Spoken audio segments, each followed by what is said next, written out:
बिस्मिल्लाहिर्रहमानिर्रहीम। अस्सलाम वालेकुम। बड़ी ज़बरदस्त दो ख़बरें हैं आपके लिए, का दिल खुश हो जाएगा। इससे नौकरियां, वीज़े, फ़्लाइट्स और ये तमाम चीज़ों में आसानी कर दी जाएगी।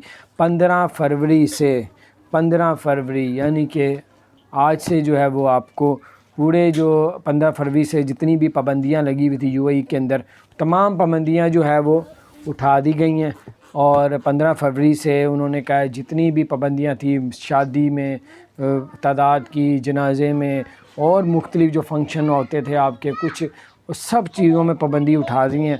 बाकी कुछ भी आप लोग करते हैं उससे पहले फिर भी आप लोग पता करके फिर आप लोग कीजिएगा, क्योंकि हो सकता है कि इनमें कुछ ऐसी चीज़ें हों जिसमें, लेकिन उन्होंने ये कहा है कि हमने 15 फरवरी से सारी चीज़ें। दूसरी अच्छी खबर ये है कि अब एयर अरेबिया ने पाकिस्तान और इंडिया वालों के लिए 760 दिरहम की टिकट का रेट निकाला है पाकिस्तान इंडिया के। ये पाकिस्तानी तकरीबन 30,000 रुपये बनता है। इस मौके से फ़ायदा उठाएं, दोस्तों को बताएं।